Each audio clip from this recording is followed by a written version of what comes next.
الحمد لله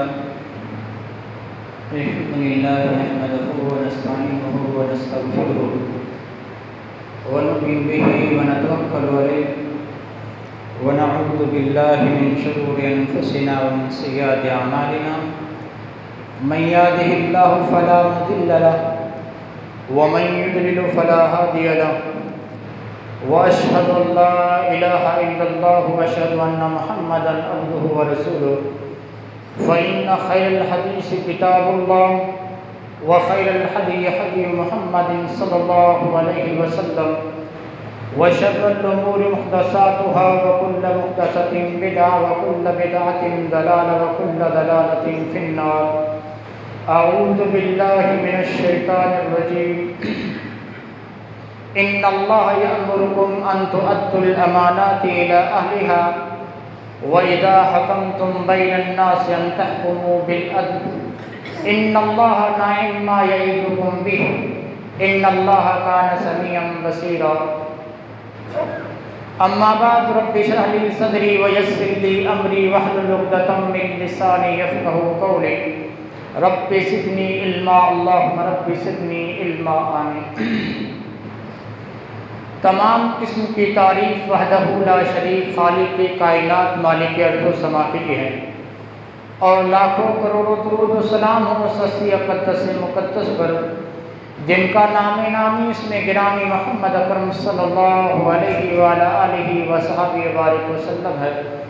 وہ ذات مقدسہ مبارکہ مطہرہ کہ رب العزت نے جنہیں رحمت کائنات بنا کر بھیجا، جن کے ذریعے اہل کائنات کی ہدایت اور رہنمائی کا بندوبست بنوایا. برادران اسلام، ابھی ہماری جماعت نے مجھے ایک عہدے کی پیشکش کی کہ بوجھ کی جماعت کی طرف آپ اس عہدے کو قبول کریں. تو میں نے کچھ وقت مانگا. اس کے بعد دوستو جو چیزیں میرے سامنے آئیں کہ یہاں پر ہمارے آپ اچھا ہے کہ ان چیزوں سے واقف نہیں ہیں. دینی جماعتوں اور جمعیتوں کے اندر عہدے کے لیے جو رساکشی ہے، عہدہ طلبی ہے، ہماری دینی جماعتوں کے اندر جو منمانی فیصلے ہیں اور جو خیانتیں ہیں، وہ چیزیں جب میرے سامنے آئیں، یہ ساری چیزیں سامنے آنے کے بعد اگر تھوڑا سا بھی دوستو آخرت کا احساس انسان کے دل میں ہے تو انسان خون کے آنسو روئے گا. ہاں، اور یہ ساری چیزیں دیکھیے تب مجھے بتایا گیا کہ یہاں پر جو عہدے پر ہیں وہ ہٹنے کے لیے تیار نہیں اور نہ کام کرنے کے لیے تیار، اور جو عہدے پر نہیں ہیں وہ ماننے کے لیے تیار نہیں کہ ہمیں یہ عہدہ ملنا چاہیے. اور یہ ایسا موضوع ہے، مجھ سے کہا گیا کہ اس موضوع کو آپ شکل دیجئے جمعہ کے خطبے میں، اس کو لوگوں کے سامنے رکھیے، کیونکہ ذمہ داری کسی بھی حیثیت سے ہو، چاہے وہ مسجد کی ذمہ داری ہو، مدرسے کی ذمہ داری ہو، کسی تنظیم کی ذمہ داری ہو، جماعت و جمعیت کی ذمہ داری ہو، ذمہ داری کو اسلام کس نظر سے دیکھتا ہے، مولانا اس چیز کو آپ موضوع بنا کے لوگوں کے سامنے رکھیے، تاکہ ایک آدمی عہدہ قبول کرنے سے پہلے 100 بار سوچے کہ اگر میں 30 یا 2 آدمیوں پر بھی بڑا بنتا ہوں تو کل قیامت کے دن یہ 2 آدمی میرا گریبان پکڑنے والے ہیں. میں آج اپنے درد کو آپ لوگوں کے سامنے رکھوں گا، اور میں نے اسی مناسبت سے سورہ نساء کی ایک آیت آپ لوگوں کے سامنے پڑھی ہے، جس میں اللہ رب العالمین نے فرمایا ان اللہ یامرکم ان تؤدوا الامانات الی اہلھا واذا حکمتم بین الناس ان تحکموا بالعدل، کہ اللہ رب العالمین کا حکم ہے تم سب کو کہ امانتوں کو ان کے حقداروں تک پہنچا دو، امانتوں کو ان کے حقداروں کو لوٹا دو، اور جب کبھی لوگوں کے درمیان فیصلہ کرنے کی نوبت آئے تو انصاف کے تقاضوں کے مطابق فیصلہ کرو. ان اللہ نعم ما یعظکم بہ، یہ بہترین نصیحت ہے جو اللہ رب العالمین تم لوگوں کو کر رہا ہے. ان اللہ کان سمیعا بصیرا، جو کچھ تم کہہ رہے ہو، جو کچھ تم کر رہے ہو، اللہ سب کچھ سن رہا ہے اور سب کچھ دیکھ رہا ہے. اس آیت کی تفسیر میں مفسرین کرام نے لکھا ہے کہ یہ آیت اس وقت نازل ہوئی جب محمد رسول اللہ صلی اللہ علیہ وسلم نے مکے کو فتح کیا اور عثمان بن طلحہ سے رضی اللہ تعالیٰ عنہ سے اللہ کے رسول نے کہا لاؤ عثمان مجھے خانے کعبہ کی چابیاں دو تاکہ خانے کعبہ کا دروازہ کھولوں. عثمان بن طلحہ سے جب اللہ کے رسول خانہ کعبہ کی چابیاں لے رہے ہیں، آسمان سے رب العالمین نے جبریل کو بھیج دیا، اے جبریل عثمان بن طلحہ کی ایک فضیلت میں آپ کو بتاتا ہوں۔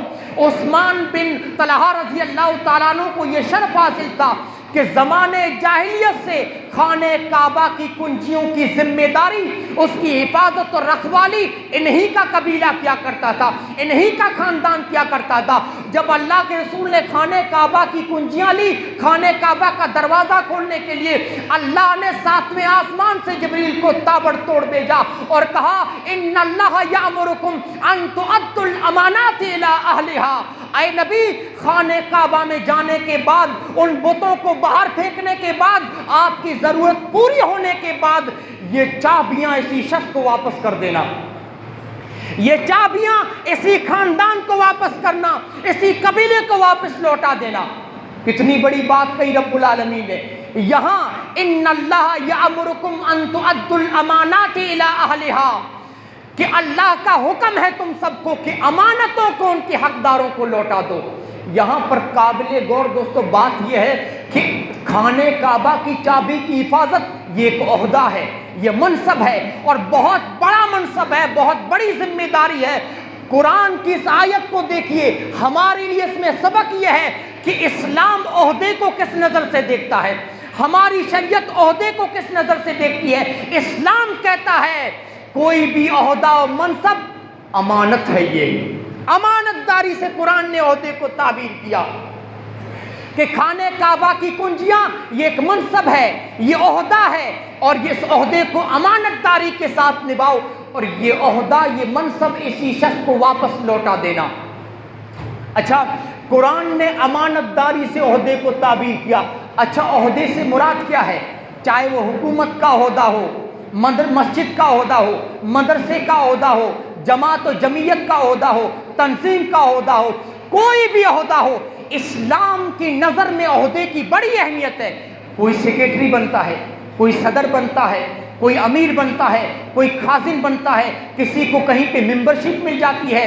اسلام کہتا ہے کہ یہ عہدہ چھوٹا ہو یا بڑا، مسلمانوں کی چھوٹی جماعت ہو بڑی جمعیت ہو، مسلمانوں کی چھوٹی تنظیم ہو یا بڑی تنظیم، عہدے کو اسلام کہتا ہے کہ یہ بہت بڑی ذمہ داری ہے، یہ بہت بڑی امانت داری ہے۔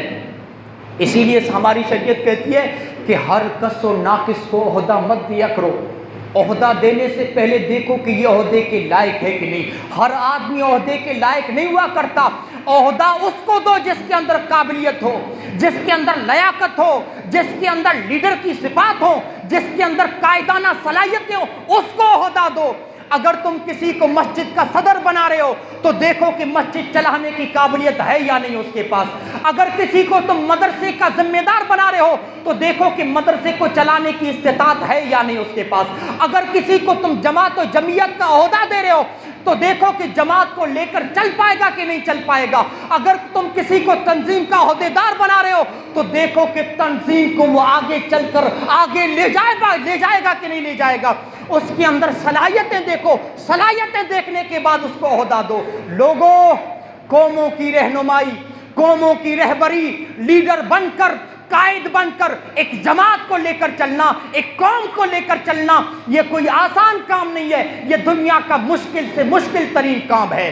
یہی وجہ ہے کہ اللہ رب العالمین نبیوں اور رسولوں کو نبوت دینے سے پہلے بچپن میں نبیوں کی تربیت کیا کرتا ہے۔ اللہ بچپن میں نبیوں کی تربیت کرتا ہے۔ اسی لیے حدیث میں محمد رسول اللہ نے فرمایا کوئی دنیا میں نبی ایسا نہیں گزرا جس نے اپنے بچپن میں بکریاں نہ چرائی ہوں۔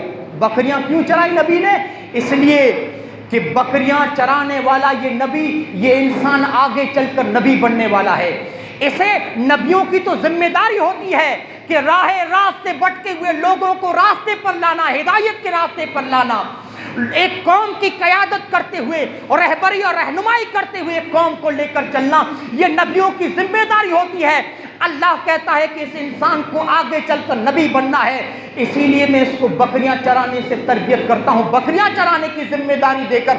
ایک نبی کو اللہ قائدانہ صلاحیتیں اس کے اندر پیدا کرنا چاہتا ہے۔ بکری کے بارے میں آپ کو بتاؤں، بکری ایک ایسا جانور ہے کہ کوئی غصے والا آدمی بکری نہیں چرا سکتا۔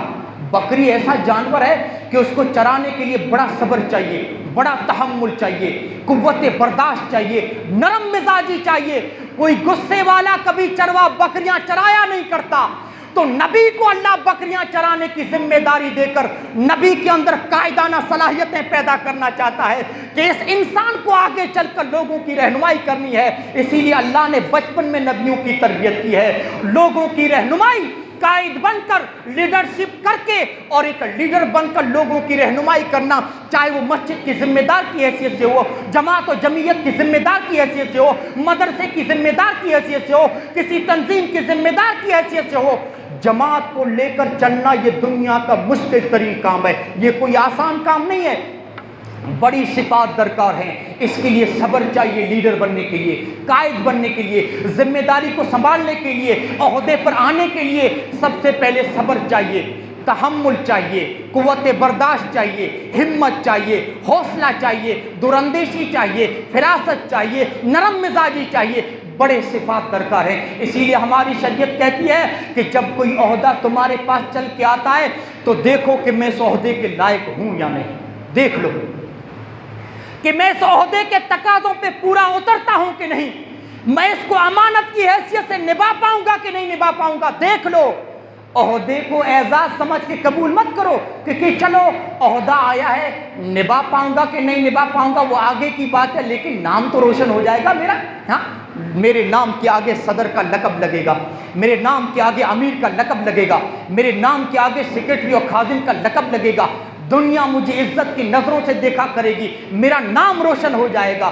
اگر اعزاز سمجھ کے اگر عہدے کو قبول کرتے ہو، کسی چیز کی اگر ذمہ داری لیتے ہو کہ ہاں مجھے بنا دو مدرسے کا صدر، ہاں مجھے امیر بنا دو، سنو محمد رسول اللہ نے فرمایا جو عزت سمجھ کے عہدہ قبول کرتے ہیں اور عہدے کو نبھاتے نہیں ہیں، صحیح مسلم کی روایت ہے، اللہ کے رسول نے فرمایا انہا امانہ وَإِنَّهَا خِزْيٌ وَنَدَامَةٌ، صحیح مسلم کی روایت ہے، آپ نے فرمایا قیامت کے دن کئی عہدے دار ایسے ہوں گے جو ذلت اور رسوائی جن کو گھیر لے گی، جو ذلیل اور رسوا ہو جائیں گے۔ کیوں؟ عہدہ قبول تو کیا لیکن عہدے کے تقاضوں کو پورا نہیں کیا، منصب کو قبول کیا لیکن منصب کے تقاضوں پہ پورا نہیں اترے، منصب کو قبول کرنے کے بعد اپنے ماتحتوں کے ساتھ خیانت کی، غداری کی، بے وفائی کی اپنے ماتحتوں کے ساتھ۔ اسی لیے آپ نے فرمایا وَإِنَّهَا خِزْيٌ وَنَدَامَةٌ، جب ان منصب داروں کو، ان عہدے داروں کو، ان صدروں کو، ان امیروں کو، ان گاؤں کے سرپنچوں کو جب قیامت کے دن ذلت اور رسوائی آ گرے گی تب شرمندہ ہوں گے، تب انہیں شرم آئے گی۔ ایک اور حدیث میں اللہ کے رسول نے فرمایا لِكُلِّ غَادِرٍ لِوَاءٌ يَوْمَ الْقِيَامَةِ، آپ نے فرمایا قیامت کے دن ہر وہ منصب دار، ہر وہ عہدے دار، ہر وہ ذمہ دار جس نے دنیا میں عہدہ تو قبول کیا لیکن عہدے کے تقاضوں کو پورا نہیں کیا، عہدہ قبول کرنے کے بعد اللہ کے رسول نے فرمایا اپنے ماتحتوں کے ساتھ خیانت کی، ان کے ساتھ غداری کی، قیامت کے دن اللہ اس پر ایک جھنڈا گاڑ دے گا۔ جھنڈا جب اللہ گاڑے گا تو آدم علیہ السلام سے لے کر قیامت تک آنے والی مخلوق پہچان لے گی، اچھا یہ دنیا میں کسی چیز کا صدر تھا، اس کے پاس کوئی ذمہ داری تھی، یہ دنیا میں بادشاہ تھا، یہ دنیا کا حاکم تھا، یہ کسی چیز کا سیکرٹری تھا، یہ خازن تھا، اور عہدے کو قبول کرنے کے بعد اس نے عہدے کو امانت داری کے ساتھ نبھایا نہیں تھا، عہدے کے تقاضوں پر پورا نہیں کیا، اسی لیے اللہ نے ذلت اور رسوائی کا جھنڈا گاڑ دیا اس کے اوپر۔ ہاں قیامت کے دن ساری مخلوق کے سامنے ذلیل و رسوا پڑھنا پڑے گا ایسے عہدے داروں کو اور ایسے ذمہ داروں کو جس نے ذمہ داری قبول تو کی لیکن اپنی ماتحتوں کے ساتھ خیانت و غداری کی، عہدے کے تقاضوں کو پورا نہیں کیا۔ یہی وجہ ہے کہ محمد رسول اللہ صلی اللہ علیہ وسلم اپنے صحابہ کی صلاحیتوں پہ گہری نظر رکھتے تھے۔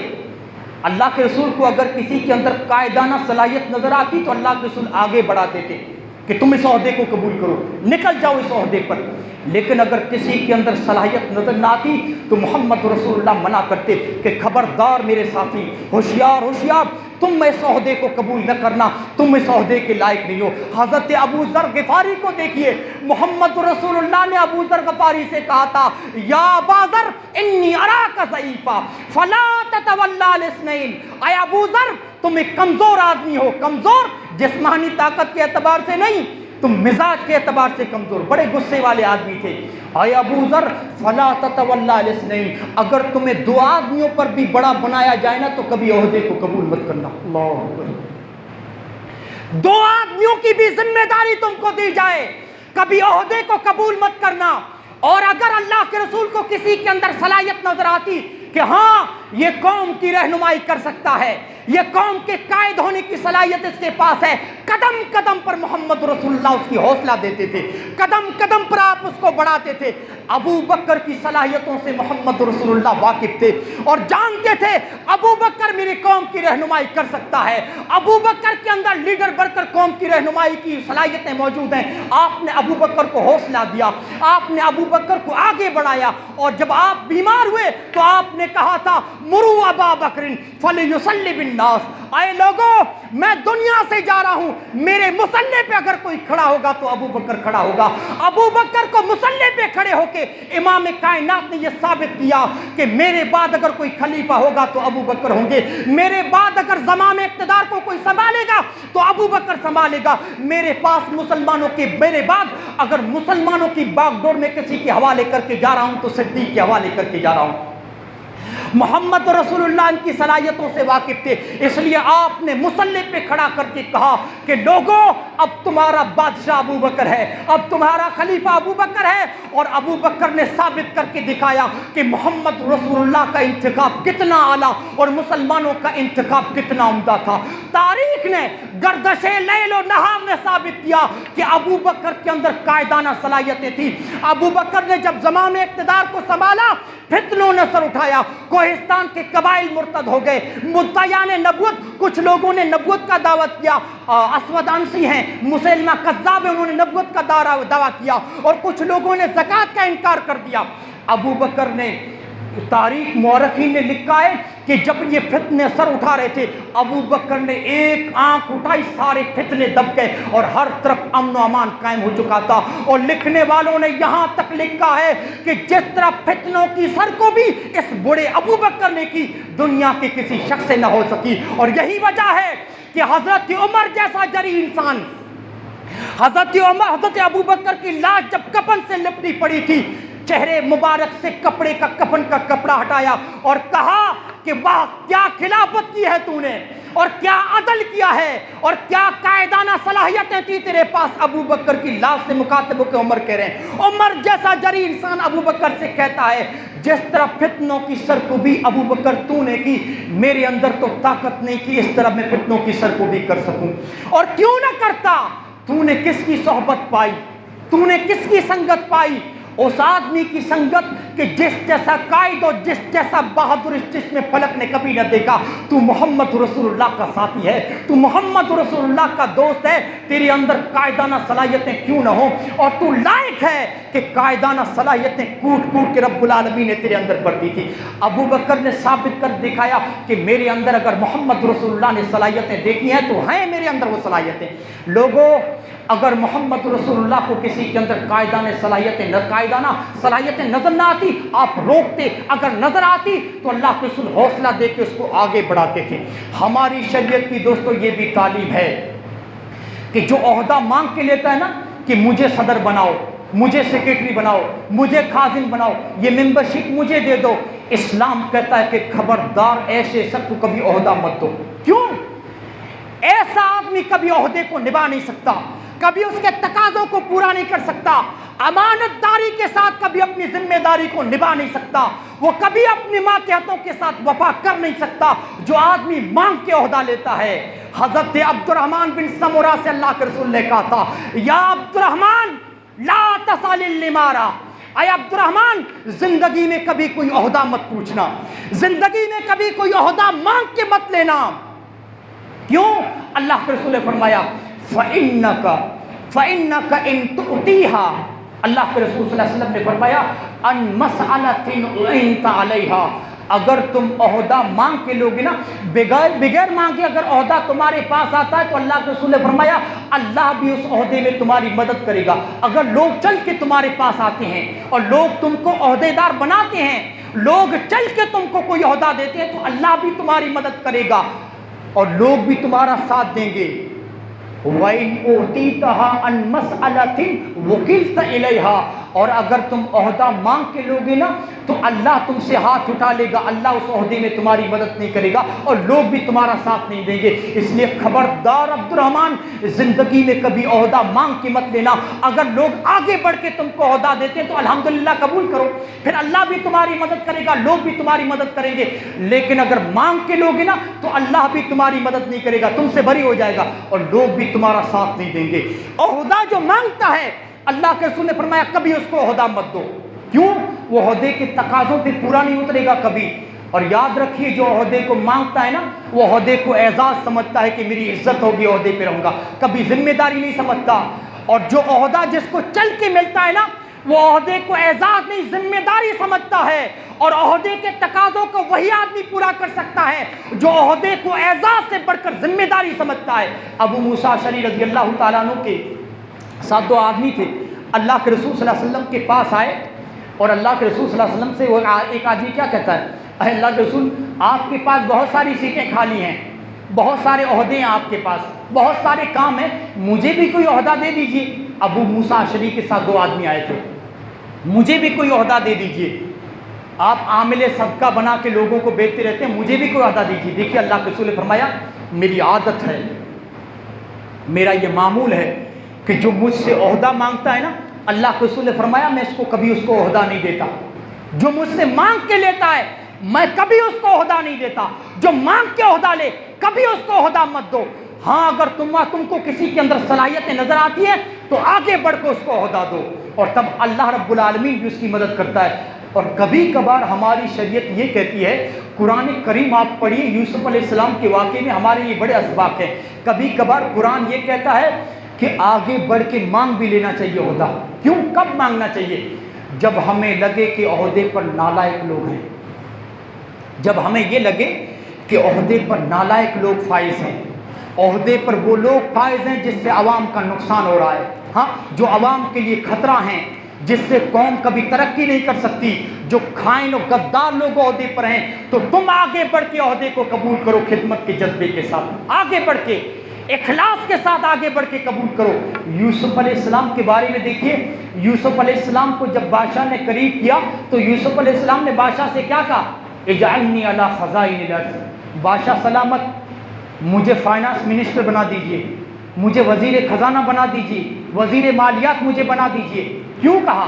جانتے ہیں یوسف علیہ السلام جانتے تھے ابھی قحط سالی آنے والی ہے، اور قحط سالی میں مصر کو بڑا نقصان ہونے والا ہے، اور قحط سالی کے ایام میں سب سے اہم عہدہ ہوتا ہے فائنانس منسٹر کا، سب سے اہم عہدہ ہوتا ہے وزیر مالیات کا مجھے وزیر مالیات بنا دیجئے اور میں بخوبی اس خدمت کو انجام دے سکتا ہوں۔ یوسف جانتے تھے ان کے اندر وہ صلاحیتیں نہیں ہیں جو وزیر مالیات ہیں۔ بادشاہ نے یوسف کو وزیر مالیات بنایا، اور آپ جانتے ہیں یوسف علیہ السلام نے قحط سالی کے ایام میں جو وزیر خزانہ تھے لوگوں میں غلہ حضرت یوسف تقسیم کرتے تھے۔ اپنی حکمت عملی سے یوسف علیہ السلام نے قحط سالی کے نقصانات کو کم سے کم کر دکھایا۔ ہماری شریعت کہتی ہے جب دیکھو کہ عہدے پر نالائق لوگ ہیں، جن کے اندر صلاحیتیں نہیں ہیں، تمہارے اندر عہدے کو نبھانے کی صلاحیتیں، تو آگے بڑھ کے مانگ لو، آگے بڑھ کے مانگ لو۔ تو دوستو ہماری شریعت کی یہ تعلیم ہے کہ اگر عہدہ تمہارے اندر صلاحیتیں، قابلیت اور لیاقت ہے تو آگے بڑھ کے مانگو۔ آئیے میں کچھ نمونوں کو آپ کے لوگوں کے سامنے پیش کرتا ہوں۔ سنیں وہ ہمارے حکمراں جنہیں اپنے ماتحتوں کا کوئی خیال نہیں، جو آئے دن جن سے غداری اور خیانت کی داستانیں وابستہ ہیں۔ آئے صحابہ کے واقعات کو سنیں، تابعین و تبع تابعین ہمارے اسلاف کے دوستوں ان احساس ذمہ داری کو سنیں۔ یہ تصویریں جانتے ہیں کیوں میں آپ لوگوں کو دکھا رہا ہوں؟ صرف اس لیے کہ اپنے گریبانوں میں عہدیدار جھانک کے دیکھیں کہ وہ کیا تھے اور آج ہم کیا ہیں۔ دوستو حضرت عمر بن خطاب رضی اللہ تعالیٰ عنہ کو کون نہیں جانتا؟ حضرت عمر نے جو عدل کیا، جو انصاف کیا، اور بے مثال جو حضرت عمر کی حکمرانی کی جو لوگ نمونے پیش کرتے ہیں، تاریخ دوستو ایسی مثالیں لانے سے قاصر ہے۔ مسلمان تو مسلمان، غیر مسلم بھی حضرت عمر کی عدل و انصاف کی دوستو مثالیں دیا کرتے ہیں۔ تاریخ کبھی عمر کو بھول نہیں پائے گی، اور قیامت تک آنے والی عمر کی بے مثال حکمرانی کی لوگ نمونے پیش کرتے رہیں گے۔ آئیے حضرت عمر کا احساس ذمہ داری دیکھتے ہیں۔ ایسی دوستوں ایسا لوگوں کے درمیان عدل و انصاف کیا، اتنی اسلام کی خدمت کی کہ دنیا کے کناروں تک اسلام پہنچایا، اس قدر عدل و انصاف کیا، لیکن مرتے مرتے حضرت عمر کا جواب دہی کا احساس دیکھیے کہ کس قدر حضرت عمر تڑپتے اور کانپتے تھے جواب دہی سے۔ حضرت عمر کو جانتے ہیں جو کھنجر لگا تھا، جب کھنجر لوگوں نے حضرت عمر کے پیٹ سے نکالا ہے، سوراخ ہو گیا تھا حضرت عمر کے پیٹ میں، حضرت عمر جو پانی پیتے تھے سوراخ سے باہر آ جاتا تھا، پیٹ کے سوراخ سے۔ حضرت عمر سے جب تابعین اور صحابہ جب حضرت عمر سے ملنے کے لیے آئے، ان کی عیادت کے لیے اور حال چال پوچھنے کے لیے آئے، تو حضرت عمر کو بشارتیں سنانے لگے جنت کی، خوشخبریاں دینے لگے۔ اے عمر، آپ نے جو بے مثال حکمرانی کی ہے، اے عمر آپ نے جو اسلام اور انسانیت کی خدمت کی ہے، آپ نے جو عدل کیا ہے، جو انصاف کیا ہے، اے عمر آپ کو جنت کی بشارت ہو، اے عمر اللہ آپ سے راضی ہے، اے عمر آپ کو تو خوشخبری ہو۔ ایسا عدل کون کر سکتا ہے؟ اسلام کی اتنی خدمت کون کر پائے گا؟ اے عمر آپ جیسی حکمرانی آپ کسی کے بس کی بات نہیں کہ کر سکے۔ حضرت عمر کی آنکھوں میں آنسو، کہا لوگوں کیسی باتیں کر رہے ہو، میں تو میدان حشر کی عدالت کو سوچ کر اس قدر تڑپ رہا ہوں، اس ذمہ داری کے احساس سے اس قدر کانپ رہا ہوں، میں تو یہ سوچتا ہوں کہ کل قیامت کے دن حشر کی عدالت میں اللہ مجھ سے کہے اے عمر جو 10 سال تو نے خلافت کی ہے، جو مسلمانوں کی باغ ڈور سنبھالی، اے عمر جو تو نے اسلام کی خدمت کی، انسانیت کی خدمت کی، جو عدل و انصاف کیا، ولا لی ولا علیہ، اے عمر اس پر نہ تمہیں اجر و ثواب ملے گا اور نہ سزا و جزا ملے گی، نہ اس پر تمہارے لیے سزا ہے نہ جزا ہے، نہ ثواب ملے گا نہ گناہ ملے گا۔ عمر کہتے ہیں حشر کی میدان میں سمجھوں گا کہ میں تو کامیاب ہو گیا۔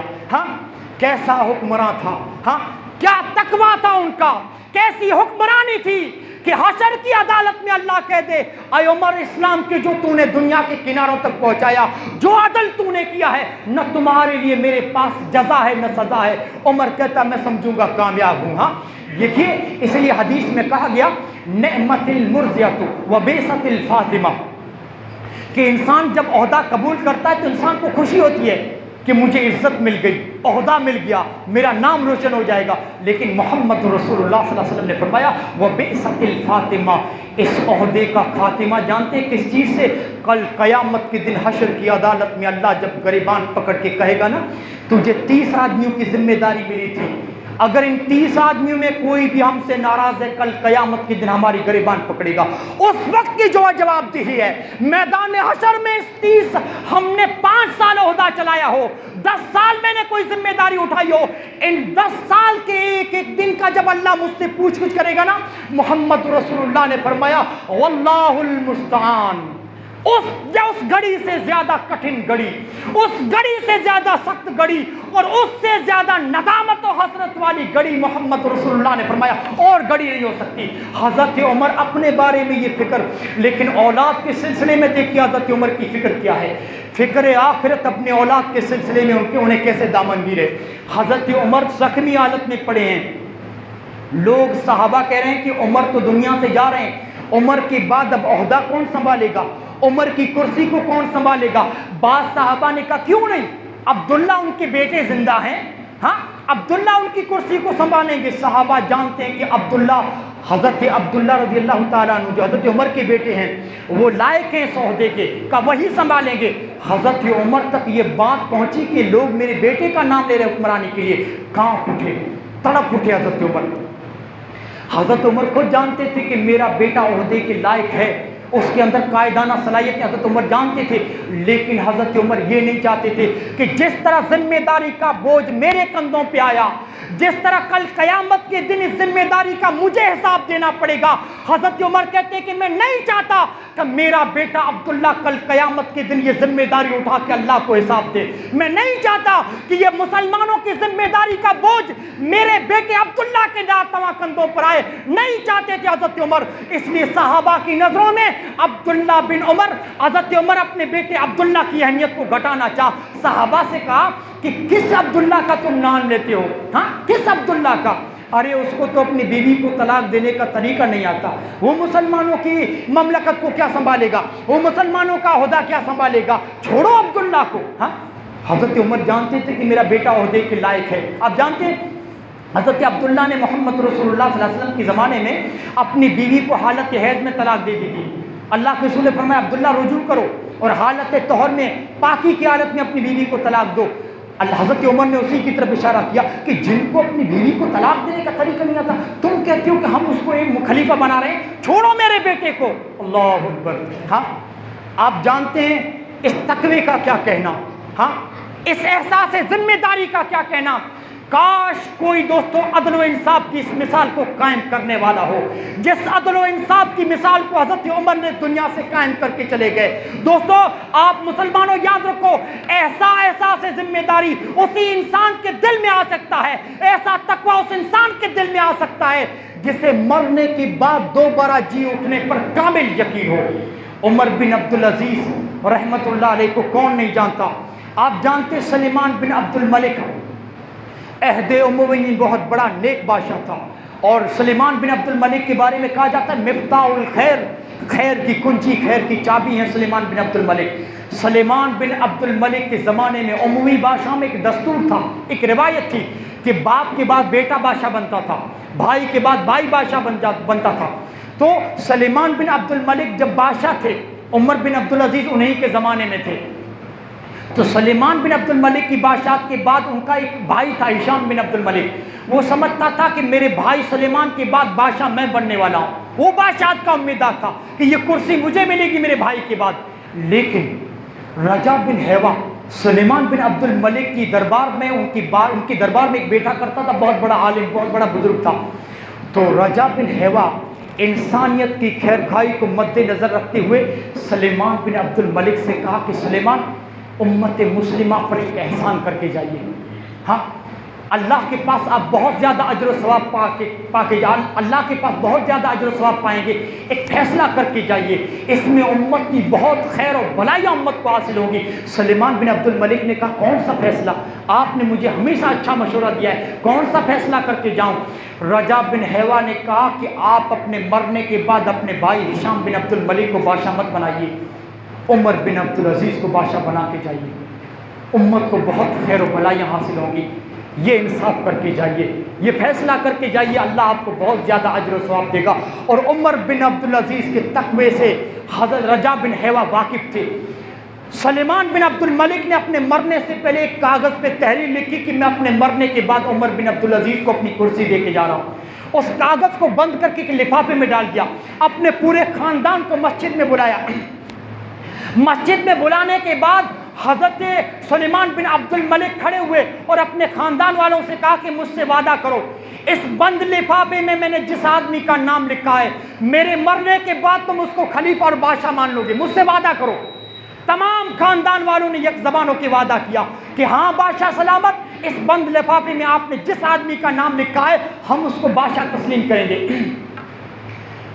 ادھر ہشام بن عبد الملک بیٹھا تھا, ہشام بن عبد المن خوش ہو رہا تھا کہ بند لفافے کے اندر میرا نام ہے, یہ بادشاہ نے میرا نام لکھا ہے, وہ خوش ہو رہا تھا. لیکن سلیمان کی وفات کے بعد وہ لفافہ کھولا گیا اور اس کاغذ پہ جب پڑھا گیا سلیمان بن عبد الملک نے جو نام لکھا تھا, سلیمان نے لکھا تھا کہ میں سلیمان بن عبد الملک اپنی وفات سے پہلے, اپنی وفات کے بعد مسلمانوں کی زمام اقتدار, مسلمانوں کی مملکت, جو میرا عہدہ, میری کرسی ہے, میں عمر بن عبدالعزیز کو سونپ کے جا رہا ہوں. جب عمر بن عبدالعزیز کا نام آیا, سیرت نگار لکھتے ہیں کہ مسجد کے دونوں کناروں سے انا للہ و انا الیہ راجعون کی آواز آئی. ایک آواز تھی ہشام بن عبد الملک کی, جس نے اس لیے انا للہ پڑھا کہ کرسی ہاتھ سے نکل گئی, عہدہ ہاتھ سے نکل گیا, بادشاہت ہاتھ سے نکل گئی, میں تو لٹ گیا, میں تو برباد ہو گیا, میری تمناؤں پہ پانی پھر گیا, میرے تو ارمانوں پہ پانی پھر گیا. اور سیرت نگار لکھتے ہیں کہ دوسرے کنارے سے انا للہ پڑھنے والے خود عمر بن عبدالعزیز تھے کہ واہ میری بربادی, مسلمانوں کا کتنا بڑا بوجھ ان ناتواں کندھوں پہ آ گیا, ہاں کتنا بڑا بوجھ اور کتنی بڑی ذمہ داری میرے کندھوں پہ آ گئی. کہیں ایسا نہ ہو کہ میں ذمہ داری کو نبھا نہ پاؤں اور کل قیامت کے دن حشر کی عدالت میں میری پکڑ ہو جائے. کتنا فرق ہے دونوں کی انا للہ میں, کتنا فرق ہے. وہ انا للہ ہشام بن عبد الملک اس لیے پڑھ رہے ہیں کہ عہدہ ہاتھ سے نکل گیا, اور عمر بن عبدالعزیز اس لیے انا للہ کہہ رہے ہیں کہ بہت بڑی ذمہ داری ان کے کندھوں پہ آ گئی۔ یہ وہ لوگ تھے جو ہر آن اپنی ذمہ داری کو سوچ کے تڑپتے تھے۔ کہاں ہیں دوستو ایسے حکمراں؟ محمد رسول اللہ نے فضیلتیں سنائی ہیں، وہ حکمراں جو اپنے ماتحتوں کے ساتھ انصاف کرتے ہیں۔ آپ نے فرمایا کل قیامت کے دن ایسے بادشاہوں کو جو بادشاہت کی کرسی پر بیٹھنے کے بعد اپنے ماتحتوں کے ساتھ یکساں سلوک کرتے ہیں، انسانیت کی خدمت کرتے ہیں، ان کے ساتھ عدل و انصاف کرتے ہیں، کل قیامت کے دن نور کے ممبروں پہ انہیں سرفراز کیا جائے گا۔ آپ نے فرمایا سبعۃ یظلھم اللہ فی ظلہ یوم لا ظل الا ظلہ، کل قیامت کے دن 7 لوگوں کو اللہ اپنے عرش کا سایہ نصیب کرے گا۔ امام عادل، اس امام کو بھی اللہ، اس بادشاہ، اس ذمہ دار کو اللہ اپنے عرش کا سایہ نصیب کرے گا، جس نے حکومت سنبھالنے کے بعد، کرسی پر بیٹھنے کے بعد اپنی رعایا، اپنی ماتحتوں کے ساتھ عدل و انصاف کیا ہوگا۔ اللہ قیامت کے دنوں سے عرش کا سایہ نصیب کرے گا۔ تو دوستو ہر وہ ذمہ دار جو جماعت و جمعیت، کسی تنظیم، کسی مسجد یا کسی مدرسے کا ذمہ دار ہو، اس کے لیے کچھ صفات بہت ہی زیادہ ضروری ہے۔ سب سے پہلی چیز ذمہ دار کے اندر اخلاص ہونا چاہیے، وہ اخلاص کے جذبے کے ساتھ کہ مجھے انسانیت کی خدمت کرنی ہے اس لیے یہ عہدہ مجھے دے دو۔ اس کے اندر اخلاص ہونا چاہیے، دنیا کو کمانے کے لیے نہیں، ہاں دنیا کی مال و دولت اپنے گھر میں جمع کرنے کے لیے عہدے کو قبول نہ کرے، اخلاص کے جذبے کے ساتھ کہ مجھے قوم کی، ملت کی، جماعت، جمعیت اور تنظیم، مسجد و مدرسے کی خدمت کرنی ہے اور اللہ کی نظر میں منظور نظر ہونا ہے، اس لیے میں عہدہ قبول کر رہا ہوں، یہ اخلاص ہونا چاہیے۔ دوسری چیز نرم مزاجی، ملنساری، مسلمانوں کا جو عہدے دار ہو اس کو نرم مزاج ہونا چاہیے، سب سے اچھی گفتگو کرنے والا، سب سے ملنے والا، اچھی بات کرنے والا، سب کی عزت کرنے والا ہونا چاہیے۔ جو سخت مزاج ہو، درست مزاج ہو، غصے والا ہو، شریعت کہتی ہے بڑا عہدہ تو کیا، اس کو چھوٹا عہدہ بھی مت دو، چھوٹا عہدہ بھی مت دو جو غصے والا ہے۔ اسی لیے اللہ رب العالمین نے فرمایا فَبِمَا رَحْمَةٍ مِّنَ اللَّهِ لِنْتَ لَهُمْ وَلَوْ كُنْتَ فَظًّا غَلِيظَ الْقَلْبِ لَانفَضُّوا مِنْ حَوْلِكَ۔ اے نبی آپ پر اللہ کا فضل ہے کہ اللہ نے آپ کو نرم مزاج بنایا ہے، اگر آپ سخت مزاج ہوتے تو صحابہ جو آپ کے ارد گرد بیٹھے ہیں کب کا آپ کے اطراف سے چھٹ گئے ہوتے۔ اللہ نے آپ کو نرم مزاج بنایا، نرمی بہت ضروری ہے۔ اگر ہم عہدے پر آ گئے تو میرے لیے ضروری ہے کہ میں نرم مزاجی سے سب کے ساتھ ملوں، ملنسار رہوں۔ اور سب سے اہم چیز ہے عہدے کا احساس، ذمہ داری کا احساس، یہ بہت بڑی چیز ہے۔ کیا مطلب؟ مجھے آپ لوگوں نے یہ ممبر و محراب میرے حوالے کیا ہے، مجھے پتہ ہونا چاہیے، مجھے میری ذمہ داری کا احساس ہونا چاہیے کہ اس ممبر پر کھڑے ہو کے کون سی باتیں مجھے آپ لوگوں کے سامنے رکھنی ہے، اور اگر میں نے نہ رکھی تو اللہ رب العالمین کی یہاں میری پکڑ ہو جائے گی۔ مجھے میری ذمہ داری کا احساس ہونا چاہیے۔ مسجد کا ذمہ دار ہے تو اسے سوچنا چاہیے کہ مسجد اور مسجد کے جماعتیوں کے لیے میں کیا کر سکتا ہوں، میری کیا ذمہ داری بنتی ہے۔ مسجد کا مدرسے کا ذمہ دار ہے تو یہ سوچے کہ میری کیا ذمہ داری مدرسے کو لے کر بنتی ہے۔ جماعت و جمعیت کا ذمہ دار ہے وہ یہ سوچے کہ میری کیا ذمہ داری ہے۔ ذمہ داری جانتے ہیں، احساس ذمہ داری کس کو کہتے ہیں؟ حضرت عمر کا بھی میں نے حضرت عمر کی بات کی، حضرت عمر کے بارے میں سیرت نگار لکھتے ہیں کہ کبھی کبھار حضرت عمر احساس ذمہ داری سے تڑپ کر کہتے تھے کہ واللہ لو اثرت بغلۃ فی العراق، کہ اللہ کی قسم آج کسی عراق کی سڑک پر، میری خلافت میں کسی عراق کی سڑک پر کسی کھچر کو بھی ٹھوکر لگتی ہے، لخشیت ان یسألنی اللہ عز وجل لما لم تصلح لہ الطریق یا عمر، کل قیامت کے دن مجھے ڈر ہے کہ اللہ پوچھ نہ لے اے عمر تیرے زمانے خلافت میں ایک کھچر کو عراق کی سڑک پر ٹھوکر لگی تھی، تو نے سڑکوں کو درست کیوں نہیں کرایا؟ اللہ اکبر، یہ احساس ذمہ داری۔ ہاں لخشیت ان یسألنی اللہ عز وجل لما لم تصلح لہ الطریق یا عمر، پوچھا جائے گا، میں ڈرتا ہوں۔ انسانوں کی ذمہ داری سے تو کانپتے تھے لیکن جانوروں کے سلسلے میں یہ احساس ذمہ داری کہاں ہیں ایسے حکمراں؟ ہاں کیا احساس ذمہ داری ہے؟ یہ کیسی احساس ذمہ داری ہے؟ یہ کیسا تقویٰ تھا جو ہر آن انہیں تڑپاتا تھا؟ راتوں کی نیند ان کی حرام ہو چکی تھی، ناندو راتوں کی نیند ان کی اڑ چکی تھی کہ انسان تو پکڑیں گے، کہیں ایسا نہ ہو کہ جانوروں کو تکلیف ہو جائے اور جانوروں کے بارے میں اللہ مجھ سے پوچھ لے۔ اور دوستو آج میں دنیا کی بات نہیں کر رہا ہوں، دنیاوی عہدوں کی بات نہیں کر رہا ہوں، میں دینی جماعتوں اور جمعیتوں کے عہدوں کی بات کر رہا ہوں۔ ان کے اندر جو پولیٹکس چلتی ہے، جو سیاست چلتی ہے، اچھا ہے کہ آپ ان چیزوں سے واقف نہیں ہیں، ورنہ خون کے آنسو رلانے والی صورتحال ہے۔ ایسی دوستو حالت ہے دینی جماعتوں کی، اور اوپر جا کے آپ دیکھیے دینی جمعیتوں کی کیا حال ہے۔ آپ دیکھیں کہ عہدہ طلبی، خیانتیں، عہدے کے لیے رساکشی، جوڑ توڑ کی سیاست اور عہدوں میں جو غداری ہے، واللہ المستعان، دنیا والے بھی جگ ماریں، ہاں دنیا والے بھی جگ ماریں، اللہ حفاظت کرے۔ مسلمانوں، میں نے آپ کو بتایا کہ عہدہ ذمہ داری ہے، عہدہ امانت داری ہے، اگر نہیں نبھایا، میں 3 کروڑ لوگوں کا اگر امین ہوں، امیر ہوں، ان کا صدر ہوں، تو کل قیامت کے دن اگر میں نے انصاف نہ کیا، اگر میں نے غداری کی، 3 کروڑ لوگ میدان حشر میں میرا یہ گلا پکڑ کے کھڑے رہیں گے، 3 کروڑ لوگ میرا گلا پکڑیں گے کل قیامت کے دن۔ ہاں مجھے اس بات کا احساس ہونا چاہیے، میں نے جو ذمہ داری سنبھالی ہے تو میری کیا ذمہ داری بنتی ہے، میں عوام کے کیسے آگے لے کر چل سکتا ہوں، میرے دور میں، میرے زمانے میں، میرے عہدے میں جمعیت کیسے ترقی کر سکتی ہے، مدرسہ مسجد کیسے ترقی کر سکتا ہے، مجھے اس چیز کا احساس ہونا چاہیے۔ اور جو عوام ہے، آپ لوگ بھی سوچئے کہ ہم کس کو عہدہ دے رہے ہیں، ہاں ہم کس کو الیکشن میں ووٹ دے رہے ہیں، ہم کس کو کرسی پر بٹھا رہے ہیں۔ کہیں ایسا تو نہیں کہ ہم ان لوگوں کو ووٹ دے رہے ہیں، ان لوگوں کو کرسی پر بٹھا رہے ہیں اور ان لوگوں کو عہدے پر بٹھا رہے ہیں جن سے غداری، جن کے ساتھ خیانت کی وابستہ داستانیں جڑی ہیں۔ کہیں ایسا تو نہیں کہ خائن و غداروں کو ہم کرسی پر بٹھا رہے ہیں۔ اگر ہم جانتے ہوئے کہ یہ غدار و خائن ہے، اس کے باوجود چند پیسوں پر بک کر میں نے اس کو ووٹ دیا، اور اگر وہ کرسی پر آ گیا تو کل قیامت کے دن جتنی پکڑ اس کی ہوگی اتنی میری بھی ہوگی، اتنی پکڑ میری بھی ہوگی۔ دعا کرتا ہوں بار الہ سے، دعا کرتا ہوں بار الہ سے، رب العالمین ایسی خیانتوں سے، ایسی غداریوں سے ہم سب کو محفوظ رکھے۔ اللہ رب العالمین کبھی ایسا عہدہ قبول کرنے کی توفیق نہ دے جس عہدے کے تقاضوں پر پورا اترنے کی ہمارے اندر صلاحیتیں نہ ہوں، اور اگر جو لوگ عہدے کی صلاحیتیں رکھتے ہیں، میں دعا کرتا ہوں اللہ سے، اللہ انہیں کام کے مواقع نصیب کرے، اللہ انہیں اچھے سے اچھے عہدے پر پہنچائے۔ وآخر دعوانا الحمدللہ رب العالمین، السلام علیکم ورحمۃ اللہ وبرکاتہ۔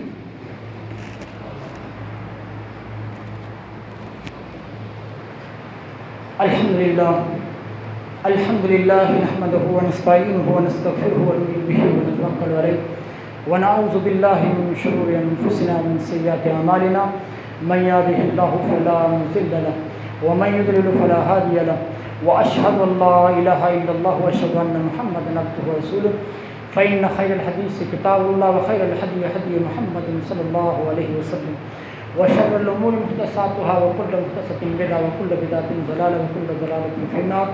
اعوذ باللہ من الشیطان الرجیم، ان اللہ یامرکم بالعدل والاحسان وایتاء ذی القربى وینہی عن الفحشاء والمنکر والبغی یعظکم لعلکم تذکرون، اذکروا اللہ یذکرکم ولیستجب لکم ولتعلوا اعلی اجرکم واللہ یعلم ما تصنعون۔